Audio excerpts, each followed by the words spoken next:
Hi guys, good evening. Walang nagtatanong sa atin ng mga tungkol sa mga subject kaya wala tayong may vlog. Hindi rin naman ako makapag-practice kasi panggabi ako ngayon. So kukwentuhan ko na lang kayo dahil isang buwan na akong panggabi. Hindi ako nakapagpapawis kaya nung minsan magsalamin ako nung dumating yung itong polo na to galing sa sponsor. Sinukat ko agad. Ito napansin ko, naku, ang tataba naman pala ng mga bulate ko. Ilang buwang kong trinabaho, isang buwan lang ako nagpanggabi, eto na naman. So, nag-decide ako magpapawis. At sinimulan ko nga sa isang normal na stretching lang. Then, syempre, pinabilis ko na yung video kasi ang dami pa nating gagawin. From head to foot lang tayo, head rotation, paikot-ikot tayo ng ating mga baywang, nagpaikot-ikot tayo ng ating mga kasukasuan para naman hindi tayo mabigla sa gagawin nating exercise. So, by this time, hindi ko pa alam kung ano yung gagawin ko exercise. Basta ang gusto ko lang, makapagsimula. Kasi alam nyo, New Year's resolution ko pa na sinabi na magpapapawis ako. Hanggang ngayon, hindi pa rin ako pinapawisan. So, matatapos na ang February, hindi pa nasisimulan ng New Year's resolution. So, ito na, inunatunat natin yung ating foot and feet. Pero actually, pineflex ko lang talaga dyan yung aking rubber shoes na Jordan. Tingnan nyo naman. Dito sa video ito, parang gusto na akong kunin ng liwanag dyan, di ba? So, ito yung mga maliliit na exercise para sa tiyan. Kasi kung bloated ka, kailangan mapasingaw natin yan. Sabi nga nila, small progress is still a progress. Kaya, ang ginawa natin, dun muna tayo sa maliliit na galaw-galaw lang muna. So, after ko mag-exercise, wala pa rin akong pawis. So, sumuntok-suntok muna tayo. Yun yung mga ginagawa natin pag minsan. Kinatamad kasi ako kumuha So, suntok-suntok muna tayo. Practicein muna natin yung ating empty hand. Kasi hindi naman lagi nating dala-dala yung ating mga stick.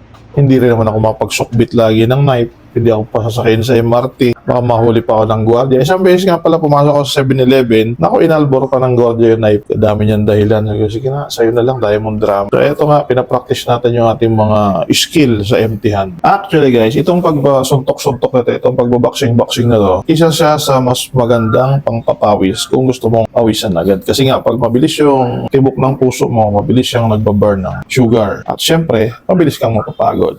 Actually guys, na may misconcept din nga pala ng ibang mga nag-exercise na pag pinapawisan ka, ayun yung time na nagbaburn ka ng fats. Kaya ang ginagawa nila ay nagsusuot sila ng mga, yung alam mo yung mga sauna suit, mga ganun. Actually, yung pagpapawis ay hindi siya talaga yung pagbaburn ng fats. Kasama yung pagpapawis sa proseso. Pag nagpawis kasi tayo, yun yung, ibig sabihin, umiinit na yung mga muscle natin, kaya kailangan lumamig siya. Kaya lumalabas yung pawis. So kung ang gagawin natin ay magkakapote tayo, magsusot, ang mangyayari lang noon, babanasin ka lang, mas lalo kang iinit, may chance pa na mag-overheat yung katawan mo. Pero kung trip nyo talaga yan, okay lang naman yun, wala namang problema yung pag-steam ng sariling katawan. Pero ang proseso ng pagbaburn ng fats, within 30 minutes kang naglalakad or tumatakbo, pag mabilis yung takbo ng yung heartbeat mo, nagbaburn ka na ng sugar, ang sabi. So after 30 minutes na burn mo na yung sugar mo, ang susunod nun, magbaburn ka na ng stored fats. Yung sugar kasi natin, pag hindi na burn, siya yung magiging stored fats